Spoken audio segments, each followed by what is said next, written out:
মুসলমানের সন্তান কোন গানের আড্ডায় যেতে পারে না, গান বাজনার মাধ্যমে ইমানকে ধ্বংস করতে পারে না। ইহুদি খ্রিস্টানদের কালচার, রোমানীয়দের কালচার কোন মুসলমান বাদ্যযন্ত্রের মাধ্যমে নতুন বছর উদযাপন করতে পারে না। জোরে বলার কথা ঠিক না বেঠিক? 31st নাইট ডে এটা মুসলমানদের কোন সংস্কৃতি নয়। এই 31st নাইট উদযাপন করতে গিয়ে দেখা যায় যখন গভীর রাত্র হয়ে যায়, আচ্ছা মতো মদ নেশাগ্রস্ত হয় কি হয় না? জোরে বলেন। এরপরে কি করে? দেখা যায় নেশাগ্রস্ত হয়ে বাপেরও চিনে না, মায়েরও চিনে না। এরপরে খাম্বা দইরা বলে যে পাইছি আমার প্রিয়ারে, অথচ খবরই নাই। নেশাগ্রস্ত হয়ে তার নিজের যে ইমান হাওয়াস, নেশাগ্রস্ত অবস্থা, মানুষের ইমানও থাকে না। মিয়া, এই যে মুসলমানরা কৃষ্টি কালচারের মধ্যে পড়ে গেছে, আজকে এই সমস্ত কথাগুলো জানবে কোথায়? নির্দেশনা পাবে কোথায়? ওয়াজ মাহফিলে আসলে মুসলমানদের এই সমস্ত কথাবার্তাগুলো জানা যায়। ওলামায়ে কেরামের জবান থেকে বারবার নিষেধ করেন, মানা না মানা আপনার ব্যাপার, কিন্তু ওলামায়ে কেরামের নির্দেশনা যদি জাতি না মানে তার কপাল পুড়ে যাবে। জোরে বলার কথা ঠিক না বেঠিক? এতে কোনো সন্দেহ নাই যে এই দিনে গান বাদ্য হয়, নতুন বছরকে গান বাদ্যের মাধ্যমে স্বাগতম জানায়। মাহফিল তো যেদিন করুক সেই দিনই সওয়াবের কাজ, কিন্তু এরপরও 31 তারিখ 12টা বাজলে নতুন বছর আসবে, এই দিনে মাহফিল করছে। আরেকটা বেশি নেকের কাজ হচ্ছে, এই মাহফিলের মাধ্যমে কিছু না কিছু মানুষ হলেও তো গান থেকে বিরত থাকবে। কি থাকবে কি থাকবে না? এটা একটা বড় উদ্দেশ্য।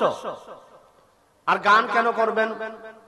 গান বাজারে মুসলমানদের কোন সংস্কৃতি নয়, এটা ইহুদি খ্রিস্টানদের কৃষ্টি কালচার। আজকে আমাদের মুসলমানদেরকে ধ্বংসের পায়তারা নাস্তিক বেঈমানরা যেভাবে করে, এর একটা প্রথম থিওরি হলো তাদের সংস্কৃতিগুলো আমাদের মুসলমানদের উপরে চাপিয়ে দেয়। এটা সবচেয়ে বড় ষড়যন্ত্র। এই 31st নাইট এটা রোমানীদের সংস্কৃতি, এটা মুসলমানদের কোন সংস্কৃতি হতে পারে না, খ্রিস্টীয় সংস্কৃতি। গান বাদ্য করে সারা রাত্র ভর আপনি মানুষকে ডিস্টার্ব করবেন। মানুষ 12টা 1টা 2টায় ঘুমিয়ে যায়, আপনি তখনও গান বাজাচ্ছেন, আতশবাজি ফুটাচ্ছেন। অথচ দেখা যায় এই আতশবাজি ফুটানোর কারণে শুধু কিন্তু মানুষ কষ্ট পায় না, পাখিরাও কষ্ট পায়। আমার একেবারে স্পষ্ট মনে আছে, এই যে গত যখন আপনার গত বছরের 23 সালের রাত্রে 24 সাল যখন আসবে, এই নবীনগরের এক মসজিদে, কবরস্থান মসজিদে, গোল গাছের নিচে বসার জায়গা, ফজরের নামাজ যে মনে সম্ভবত এই যে মুকসেদ ভাই আছে এখানে, ভালো হয়েছে সামনে থাকাতে, উনি ওই মসজিদে মুয়াজ্জিন ছিল তখন। বিরোধ সারার পর আমার চোখের পানি ধরে রাখতে পারি নাই। গাছতলা চড়ুই পাখিতে ভরে গেছে, একেবারে সব মনে হয় যেন কালো হয়ে গেছে, পাখি মরে। এই 31st নাইটে আতশবাজি ফুটিয়ে মানুষকে হই হুল্লোড় করে আওয়াজ, এই বাজনা ফুটিয়ে মানুষকে কষ্ট দেয়া হয়, পাশাপাশি পাখিকে পর্যন্ত কষ্ট দেয়া হয়। এই আওয়াজ পাখিরাও সহ্য করতে পারে না। কি জবাব দিবেন আল্লাহর কাছে? আপনি একটা মানুষকে কষ্ট দিচ্ছেন, পাশাপাশি মানুষই কষ্ট পায় না। আল্লাহর সৃষ্টি, এদের কোনো গুনাহ নাই, কোনো হিসাব নাই, নিষ্পাপ পাখি, আপনি পাখিকেও কষ্ট দিতেছেন। ঘরে একটা অসুস্থ মানুষ থাকতে পারে, ঘরে স্ট্রোকে রোগী থাকতে পারে, আর আপনি 12টা বাজলে আপনি ফুটাচ্ছেন আতশবাজি, হই হুল্লোড় করতেছেন।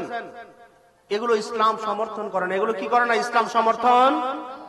তা আমি বিশ্বাস করি এই মাহফিলটা একটা হলো মাহফিল নেকের কাজ, পাশাপাশি আবার একই তারিখে করেন যেন এই এলাকাবাসী, এই 8 নং ওয়ার্ডবাসী, নারায়ণগঞ্জবাসী যেন অন্তত কিছুটা হলো গান থেকে বিরত থেকে যেন কোরআন এবং হাদিসের মধ্যে মানুষ সময় দেয়, বয়ান শুনে। সুন্দর এক উদ্দেশ্য। আল্লাহ পাক রব্বুল আলামিন, আমি দোয়া করি যারা মাইকের আওয়াজ শুনতেছেন, যারা যে যেখানে আছেন দ্রুত মাঠে আসেন, বয়ান শুনেন। আর এটাই হওয়া উচিত যে আমার জিন্দেগি থেকে তো আমার একটা বছর চলে গেছে, আমার আজকে কান্নাকাটি আল্লাহর কাছে একটু বেশি করা দরকার, যে আমি মাফ চাই যে কি করলাম, আমি একটা বছর করলামটা কি, 24 সাল আমি কিভাবে কাটাইলাম, রাত্র কত চলে গেছে, আমি রাত্রে গুনাহে কাটিয়ে দিলাম, কালকে আরেকটা বছর শুরু হবে। অনেক সময় বলে যে মানুষ বড় হয়, মানুষ বড় হয় না মিয়া, মানুষ ছোট হয়। কি হয়? মানুষ ছোট হইতে থাকে। হায়াত মানুষের বাড়ে না, হায়াত মানুষের কমে। হায়াত মানুষের কি করে? কমে। একটা মানুষের 20 বছর হওয়া মানে কি সে বড় হয়ে গেছে? না, তার জীবন থেকে 20টা বছর চলে গেছে 20 বছর। 21 বছরে পড়বে, 21 বছর চলে গেছে, তার 21 বছর চলে গেছে, 21 বছর আগায় নাই, বরঞ্চ কবরের দিকে সে 21 বছর এগিয়ে গেছে। আপনার বয়স 40 হয়ে গেছে, আজকে দেখা যায় কালকে 25 সাল শুরু হলে ধরেন 41 বছরে পড়বে। আপনি 40 বছর কবরের দিকে আগায় গেছেন, জিন্দিগি থেকে 40 বছর শেষ হয়ে গেছে। আমার আফসোস করা দরকার, জোরে বলার কথা ঠিক না বেঠিক? আফসোস করা দরকার, কান্নাকাটি করা দরকার, মাওলার কাছে মাফ চাওয়া দরকার। মাওলা 24 সাল গুনায় কাটাই দিলাম, কত নামাজ ছুটছে আমি জানি না, আমার মাওলাই কারীম আমার গুনার খবর জানে, সবকিছু আমার আল্লাহর আদালতে লিখা, ফাঁকি দেওয়ার কোনো সুযোগ নাই। এই চিন্তা ভাবনা করে আজকে আমাদের এই মাহফিলটাকে আরো বেশি মূল্যায়ন করা দরকার। ও ভাই, তুমি কাজ করো, তুমি জিন্দেগি যেইভাবে মন চাই তুমি সেইভাবে চালাইতে আসো। আসো কোরআনের ময়দানে বয়ান শুনিয়া চোখের পানি সারিয়া মাওলাই কারীমের কাছে একটু কান্নাকারি করো, রোনাজারি করো। ভাইয়া, দুনিয়া কয়দিনের, দুনিয়াটা থাকার জায়গা নয়। তুমি আর আমি আছি আজকে, কালকে নাও থাকতে পারি। তোমার বাবা মা এক সময় দুনিয়াতে ছিলেন, কিন্তু আজকে কবরে চলিয়া গেছে। থাকার জায়গা দুনিয়া নয়, কেউ থাকতে পারে নাই, আপনি আর আমিও থাকতে পারবো না। থাকার জায়গা দুনিয়া নয়। এজন্য আপনারা আমার আজকের এই মাহফিলটা নিয়ামত। নাস্তিক বেঈমানদের খপ্পরে মুসলমানরা পড়তে পারে না, জোরে বলার কথা ঠিক না ঠিক? নাস্তিক বেঈমানদের খপ্পরে কোনো মুসলমান পড়তে পারে না। ইসলামকে টিকে রাখার জন্য মুসলমানদের যদি একটু কিছু সময় ব্যয় না করে, তাহলে কিসের মুসলমান হলাম আমরা? ইসলামকে টিকে রাখার জন্য আমাদের চিন্তা ফিকির করা দরকার। এখন বলতে পারেন হুজুর ইসলাম তো এমনিই টিকে আছে, ফিকির কেন করব আমি? আপনি দেখেন নবী আলাইহিস সালাতু ওয়াস সালাম তো চলে গেছেন, চলে যাওয়ার পরেও আজকে 1500 বছর হয়ে গেছে, হওয়ার পরও ইসলামকে ধ্বংসের পায়ে তারা করে কি করে না? সবাই জোরে বলেন, করে কি করে না? কি আপনাদের এখনো ভয় আছে? আওয়ামী লীগ সরকার এখনো আছে মনে হয় নাকি? হ্যাঁ, তো ভয় পান কেন? আপনি কথা বলেন না কেন? এখন কোন ভয় আছে? আর আওয়ামী লীগ সরকার থাকুক, বিএনপি থাকুক, যা মন চায় থাকুক, আমরা কাউরে ভয় পাই? ভয় কাকে পাই? একমাত্র আল্লাহকে ছাড়া দুনিয়ার কাউকে মুসলমান কি করতে পারে না? ভয় পাইতে পারে না। হায়াত দেওয়ার মালিক কে? সবাই বলেন। ভাই, পিছনে মানুষগুলো একটু কথা বলেন। আপনারা আসছেন তো মাহফিলে, বয়ান খালি শুনবেনই, কথা বলবেন না আপনারা? যে বক্তা আচ্ছা মতো বলুক, মুখ তো বন্ধ রাখছি, কিছু বলবো না।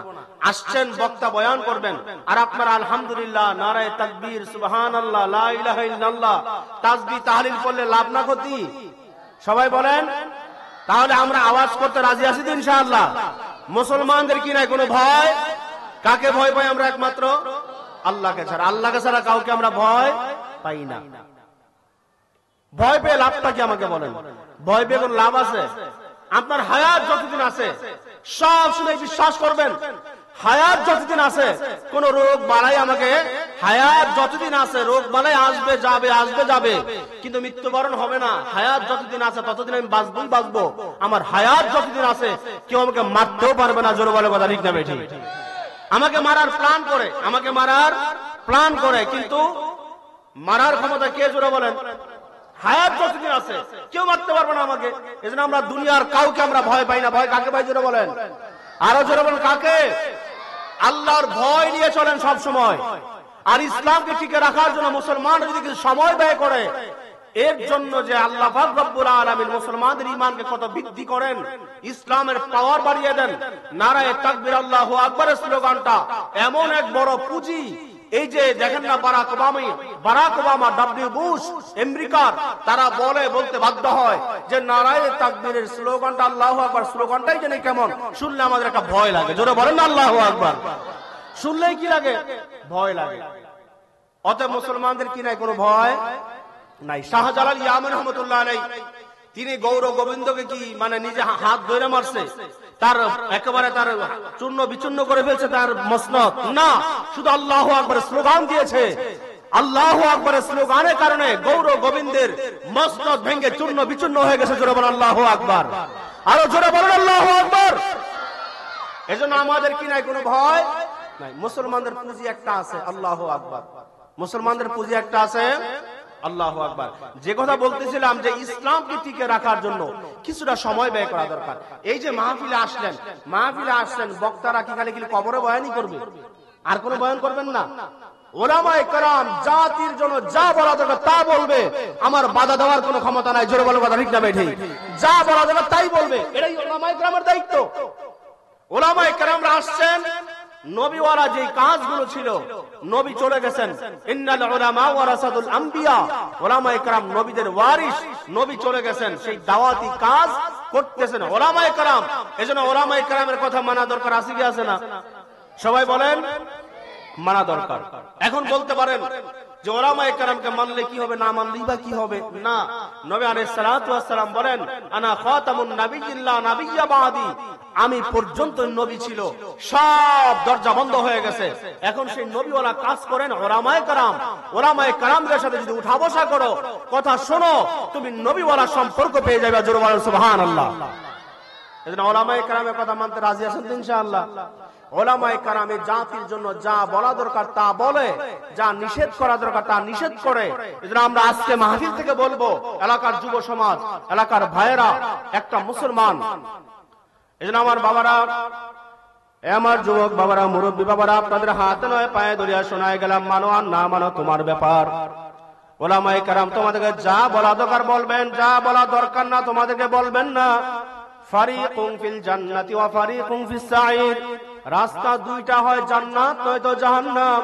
উলামায়ে কেরামরা তোমাকে জান্নাতের রাস্তার পথ দেখাই দিতে আছে, জাহান্নামের পথ থেকে তোমাকে নিষেধ করিয়া দিতে আছে। কেন মানবা না? আজকে উলামায়ে কেরামরা তুমি ধিক্কার দিবা, উলামায়ে কেরামকে মনে করবা আহারে তার কথা শুনলেই বা কি, না শুনলেই বা কি। আমার বাবারা, শুধু উলামায়ে কেরামই নয়, উলামায়ে কেরামদের সাথে যে সমস্ত মানুষগুলো সম্পর্ক রাখিয়া রাখিয়া নামাজি হয়ে গেছে, মুত্তাকি হয়ে গেছে, আমি আপনাদের সামনে যে আয়াতে কারিমা তেলাওয়াত করলাম, ইয়া আইয়ুহাল্লাযীনা আমানুত্তাকুল্লাহ ওয়া কুনু মা'আস সাদিকিন, আমার বাবার, আমার মাওলাকে ভয় করো, ভয় করার মতো ভয় করবা। ওয়া কুনু মা'আস সাদিকিন, এবং আল্লাহ ওয়ালাদের সংস্রবে যাও, সাদিকিনদের সংস্রবে যাও। আমার বাবারা, সাদিকিন বলতে কাদেরকে বোঝায়? সাদিকিন বলতে বোঝা হয় উলামায়ে কেরামদেরকে। আল্লাহ ওয়ালা পীর সাহেব তিনি কে? তিনি একজন আলেম, তিনি পথ প্রদর্শক। উলামায়ে কেরামরা নবীওয়ালা দাওয়াতি কাজগুলো তোমাকে শোনাই দিতে আছে। আমার বাবারা, শুধু কথা নয়, খেয়ালে শোনার চেষ্টা করো। খেয়ালে বয়ান শুনলে দেখবে অল্প কথা তোমার আমার জন্য আল্লাহ পাক নাজাতের উসিলা বানায় দিবে। জোরে বলেন সুবহানাল্লাহ। এজন্য আমার বাবারা, উলামায়ে কেরামও বলেন, এই উলামায়ে কেরামের কথা শুনিয়া শুনিয়া সমাজের মধ্যে নামাজে মানুষ হয় কি হয় না? জোরে বলেন হয় কি হয় না? কিন্তু আগে নামাজ পড়তো না, এখন নামাজ পড়ে। কেন পড়ে? উলামায়ে কেরামের কাছে গেছে, আল্লাহ ওয়ালার কাছে গেছে, বয়ান শুই না চোখের পানি ফেলায়, নামাজ ছাড়ে না। ভাই তুমি নামাজ পড়ো না, কিন্তু আরেকটা ভাইকে দেখা যায় সে নামাজ ছাড়ে না। কেন ছাড়ে না? তার দিলের মধ্যে মাওলার ভয়। বাবা, মাওলার ভয় না নিয়ে মাওলার কবরে যাইও না। অন্তরে ভয় ঢুকায় দাও, মাওলাই কারিমের ভয় ঢুকাও। চিন্তা করেছিলাম কোথায় আসি, কোথায় যাব, কোথায় কোথায় রওনা করলাম, কি নিয়ে রওনা করলাম। ইহা হাম সব মুসাফির হয়, কবর আখের ঠিকানা। কুই আগে রওনা হয়, কুই পিছে রওনা। বাবা, দুনিয়াটা মুসাফির খানা, দুনিয়ার মধ্যে আমরা সবাই মুসাফির, সবাই কবরে রওনা, কেউ থাকতে পারবো না। ঈমান আমল মজবুত না করিয়া মাওলার কবরে যাইও না। আমার বাবারা, আপনাদের হাতে নয় পায়ে ধরিয়া শোনায় গেলাম। আজকে যারা বলবেন যে উলামায়ে কেরামদের কথা আমি না শুনিয়া গান বাদ্য করলেই বা আমার কি হবে, না করলেই বা কি হবে, মানলেই বা কি হবে, না মানলেই বা কি হবে, নবীর ইতিহাস তালাশ করো। নবীর কথা যারা শুনছে তারা জান্নাতি হয়ে গেছে, যারা শুনে নাই তারা জাহান্নামী হয়ে গেছে। নবীর কথা শুনে নাই আবু বকর, ওমর নবীর কথা শুনলেন, জান্নাতি হয়ে গেছে। জোরে বলেন সুবহানাল্লাহ। শুনে নাই আবু জাহেল, উতবা, শাইবা। উলামায়ে কেরামদের কথা শুনবা না, শিক্ষা গ্রহণ করো। নবীর কথা যারা শুনলেন তারা জান্নাতি হয়ে গেছে, যারা শুনে নাই চিরতরে জাহান্নামী হয়ে গেছে। কাফেরদের বড় একজন লিডার ছিলেন, নাম হলো উকবা ইবনে আবি মুঈত। কাফেরদের বড় একজন সর্দার লিডার উকবা ইবনে আবি মুঈত, তিনি ইসলাম ধর্ম গ্রহণ করেন নাই, গ্রহণ করিয়াও সে ইসলাম ধর্ম ছাড়িয়া দিছে। এ আমার বাবার, একটু মাসালা গ্রহণ করো, শিক্ষা গ্রহণ করো। আফসোস করার জায়গা দুনিয়ায়, আফসোস করার জায়গা দুনিয়ায়, আমল করার জায়গা দুনিয়ায়। আফসোস একদিন করবেন যে আরে কেন মানলাম না। ৮ নং ওয়ার্ড মুজাহিদ কমিটির ভাইয়েরা আমাদেরকে বারবার দাওয়াত দিয়েছে, কেন তাদের দাওয়াতে গেলাম না। কেন তাদের কথা না শুনিয়া গান বাদ্য করলাম? আফসোস একদিন করবেন, সবাই আফসোস করা লাগবে, কিন্তু বিচারের ময়দানে আফসোস করলে কোনো কাজে আসবে নাকি? সবাই বলেন কাজে আসবে নাকি? আফসোস করার জায়গা দুনিয়া, নেক আমল করার জায়গাও দুনিয়া, আফসোস করার জায়গাও দুনিয়া, নেক আমল করার জায়গাও দুনিয়া রে বাবা। খুব খেয়ালে শুনেন, উকবা ইবনে আবি মুঈত কাফেরদের বড় একজন লিডার ছিলেন। ইসলামের বিরুদ্ধে আচরণ করতে আমার নবীকে সে বারবার কষ্ট দিত। উকবা ইবনে আবি মুঈত একবার কাফেরদের লিডার, বড় বড় লিডার থেকে দাওয়াত করছে, আর ওদের মধ্যে আরো লোকজনকে দাওয়াত করছে। নবী আলাইহিস সালাতু ওয়াস সালামকেও দাওয়াত করলেন, ভাতিজা মুহাম্মদ আমার ঘরে তোমার দাওয়াত, আমার ঘরে তোমার দাওয়াত। সমস্ত বড় বড় লিডার থেকে দাওয়াত দিয়া দেওয়া হইল। সবাই উকবা ইবনে আবি মুঈতের ঘরে হাজির, খাবার গ্রহণ করা শুরু করিয়া দিছে। আমার নবীও খাবারের সামনে হাজির। যখন নাকি জনাবে মুহাম্মদ রাসূলুল্লাহ সাল্লাল্লাহু আলাইহি সাল্লামের সামনে খাবার দিল, খাবার গ্রহণ করে না। কথা বুঝতেছেন সবাই? খাবার গ্রহণ করে না। বাদিয়াকে ডাক দিয়া বলে, বাদিয়া খাবার কেন খাও না? বলে, চাচা আপনি যতক্ষণ কালেমা না পড়বেন ততক্ষণ আমি আপনার খাবার গ্রহণ করব না। জোরে বলেন আল্লাহু আকবার, আরো জোরে বলেন আল্লাহু আকবার। চাচা যতক্ষণ খাবার আমি ততক্ষণ গ্রহণ করব না যতক্ষণ কালেমা না পড়বেন। উকবা ইবনে আবি মুঈতকে দাওয়াত দিলেন, চাচা আপনি কালেমা পড়েন, কালেমা না পড়লে আমি আপনার খাবার গ্রহণ করব না। বলে, ভাতিজা এটা তো পড়া সম্ভব না, আমি তো বড় লিডার, আমি কাফেরদের সর্দার, কালেমা পড়া সম্ভব না। বলে, চাচা আমি খাবারও গ্রহণ করব না, খাবার আমি খাবো না। ও বলে, চাচা আমি যতক্ষণ কালেমা না পড়বেন ততক্ষণ আমি নবী খাবার খাবো না। জোরে বলেন সুবহানাল্লাহ। উকবা ইবনে আবি মুঈত লজ্জায় পড়িয়া গেছে, কি করবে? মেহমানের ঘরে এসে যদি মেহমান খাবার না খাইয়া চলিয়া যায়, লজ্জা গোটা আরবের মধ্যে সিসি পড়িয়া যাবে। আরে সর্দারের বাড়িতে মেহমান এসে না খাইয়া চলিয়া গেছে, লজ্জা, আমি কাউকে মুখ দেখাইতে পারবো না। বলে, বাজিয়া ঠিক আছে তোমার কালেমা পড়িয়া নিলাম। জোরে বলেন না সুবহানাল্লাহ। কালেমা পড়িয়া ফালাইছে, ইচ্ছাই হোক অনিচ্ছাই হোক পড়িয়া ফালাইছে। কালেমা পড়িয়া ফালানোর পরে আমার নবী খাবার গ্রহণ করলেন, খাবার খাইয়া চলিয়া গেছে। আমার নবী যখন উকবা ইবনে আবি মুঈতের কাছে সমস্ত আরো বড় বড় লিডাররা আইসা হাজির। আবু জাহেল, উতবা, সাইবা সবাই বলে, কাজটা করলা কি রে উকবা ইবনে আবি মুঈত, তুমি কাজটা করলা কি? কেন তুমি কালেমা পড়লা? তুমি না আমাদের বড় লিডার, কালেমা যদি পড়িয়া ফালাইছে তোমাকে আমরা এখন আর লিডার মানি না, আলাদা হয়ে যাও। তোমাকে আমরা লিডার মানি না, তুমি আমাদের দল থেকে বের হয়ে যাও। বলে, কি করবে আবু জাহেল বলো? আমার সামনে আমার বাড়িতে খাবার খায় না, খাবার না খাইলে চলিয়া যাবে, আমার জন্য লজ্জা, লজ্জায় পড়িয়া কালেমা পড়িয়া ফালাইছি। বলে, যাও নবী মুহাম্মদের কাছে যাও, গিয়া তার চেহারা বরাবর থুক মারবা। জোরে বলেন নাউজুবিল্লাহ। গিয়া নবীর চেহারা বরাবর থুক মাইরা বলবা, নে তোর কালেমা, কালেমা আমি পড়ি নাই। এ আমার বাবারা, তুমি আর আমিও একদিন আফসোস করব। আফসোস করার বাবা জায়গা দুনিয়ায়। আজকে ওলামায়ে কেরামের কথা মানবা না, ওলামায়ে কেরামের কথা শুনবা না, তোর চেয়ে পুরা কপাল আর কেউ হইতে পারে না। নবী আলাইহিস সালাতু ওয়াস সালামের কাছে জালেমদের কথা শুই না, আবু জাহেলের কথা শুই না, দৌড়াইয়া চলিয়া গেছে। উকবা ইবনে আবি মুঈত আমার নবী আলাইহিস সালাতু ওয়াস সালামের সামনে গিয়া চেহারা বরাবর থুক মারিয়া বলে, নে বাজা তোর কালেমা।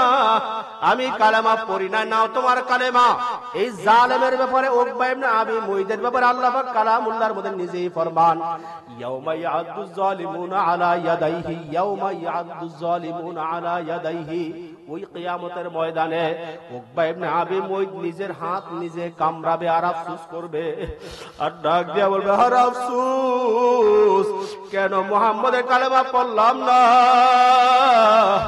কালেমা যদি আমি না ফিরাইতাম আমাকে জাহান্নামে যাইতে হইতো না। আল্লাহ তুমি আমাদেরকে কবুল করিয়া নাও।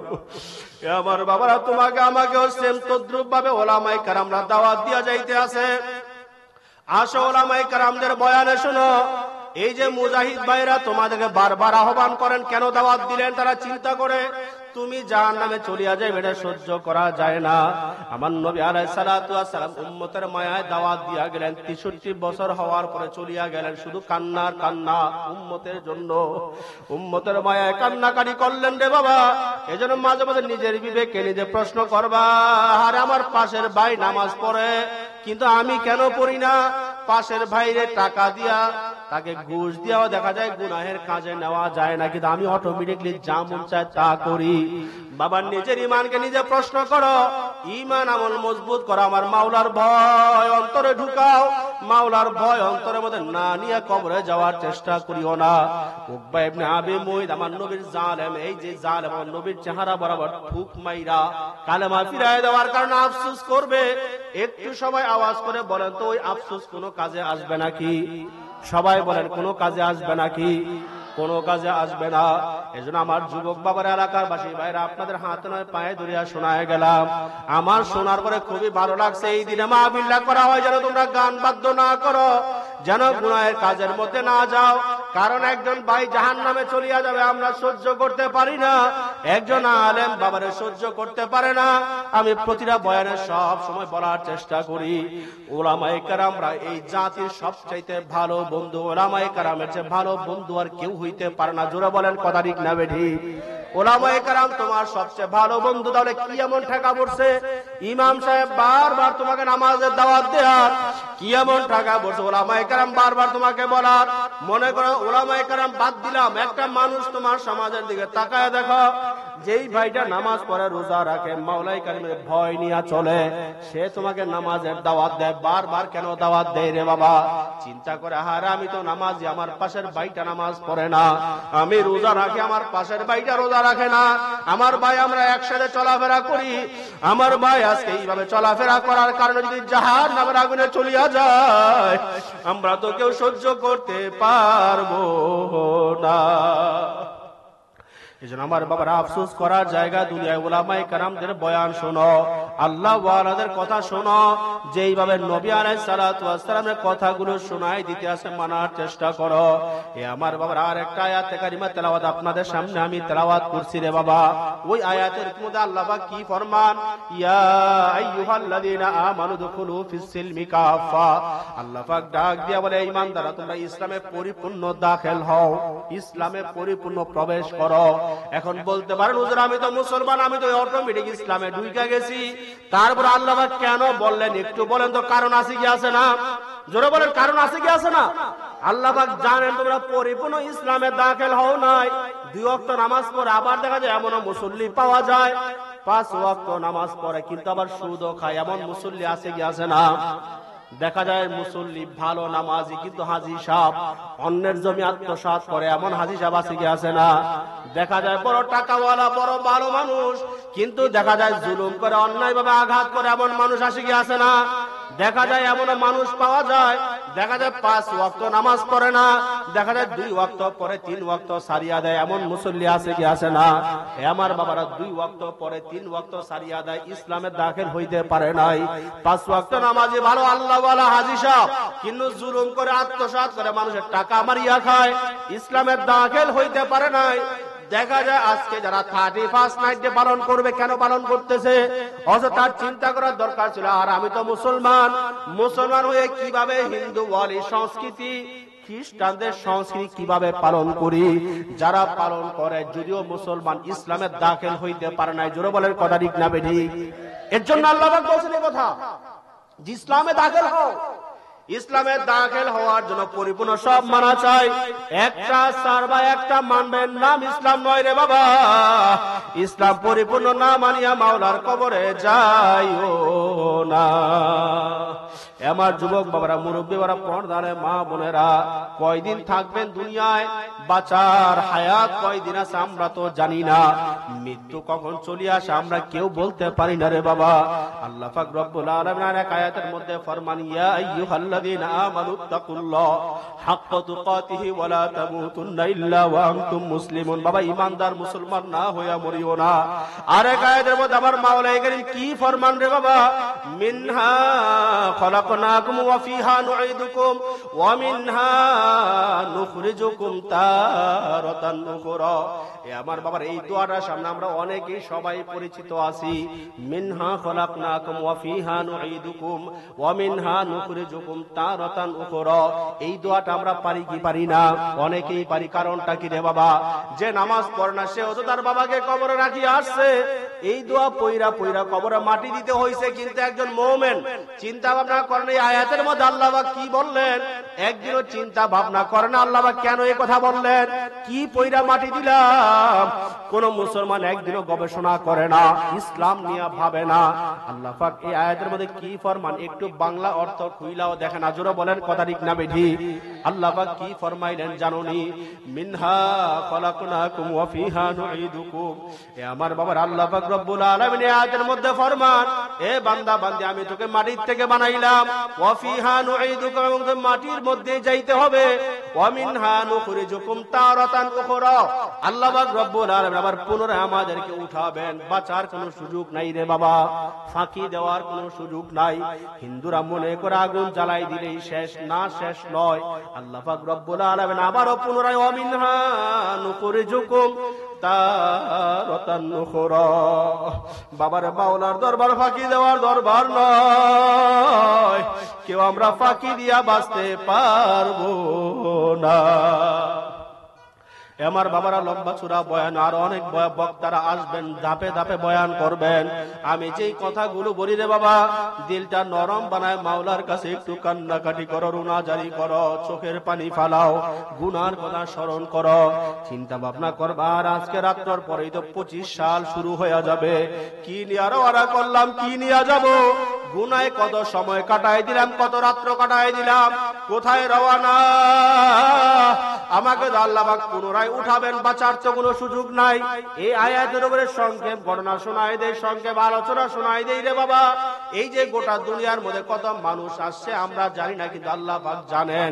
কিয়ামত পর্যন্ত কত মানুষ আসবে আমরা জানি না, কিন্তু কে জানেন রে বাবা? আরো জোরে বলেন, কে জানে? আমার মাওলাই কারিমের ইলমে আছে কত মানুষ কিয়ামত পর্যন্ত আসবে। গবেষণার মধ্যে পাওয়া যায়, বিজ্ঞানীরা বলে, বিশেষজ্ঞরা বলে যে দৈনিক যেই পরিমাণ মানুষ মারা যায় তার চেয়ে দ্বিগুণ মানুষ জন্মগ্রহণ করে। এ আমার বাবারা, তাহলে কিয়ামত পর্যন্ত কত মানুষ আসবে একটু চিন্তা ভাবনা করো। কত মানুষ আজকের দিন পর্যন্ত আসছে, কিয়ামত পর্যন্ত কত মানুষ আসবে আল্লাহ পাকই ভালো জানে। তোমার আমার ইলমে নাই, কিন্তু আল্লাহর ইলমে আছে কি আছে না? সবাই বলে আছে কি আছে না? আমার মাওলাই কারীম জানে কত মানুষ আসবে। আমার বাবার এই আয়াতের উপরে যে আলোচনা শোনা যাইতে আছে, দেখ আমার মাওলাই কারীম তোমার অন্তরের মধ্যে আল্লাহ পাক হেদায়েত দেয় কি দেয় না? হেদায়েত দেওয়ার মালিক আমার মাওলা, হেদায়েত না দেওয়ার মালিক আমার মাওলা। কারণ নবী আলাইহিস সালাতু ওয়াস সালাম ইতিম হওয়ার পরে সবচেয়ে আদর করেছেন, মোহাব্বত করেছেন আমার নবীকে আবু তালেব। কিন্তু ইসলাম নিয়ে মরতে পারে নাই, হেদায়েত নিয়ে মরতে পারে নাই।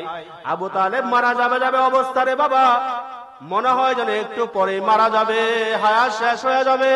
সঙ্গী সাথী সবাই পাশে বসা, নবীও পাশে বসা। বলে, চাচা আপনি কালেমা পড়েন, এত আমাকে মোহাব্বত করলেন, আপনি জাহান্নামের আগুনে জ্বললে আমি সহ্য করতে পারবো না। চাচা আপনি কালেমা পড়া মুসলমান হয়ে যান। বলে, ভাতিজারে না, আমি কালেমা পড়লে আমার বংশীয় লোকেরা লজ্জা দিবে যে ভাতিজার কাছে কালেমা পড়া মুসলমান হয়ে গেছে, না আমি কালেমা পড়তে পারবো না। আমার বাবার এই চাচা আবু তালেবকে আমার নবীর চেষ্টা কম করেন নাই, কিন্তু হেদায়েত দিতে পারেন নাই। বারবার বলে, ও চাচা কালেমা পড়েন, বলে না আমি পড়বো না। মারা যাবে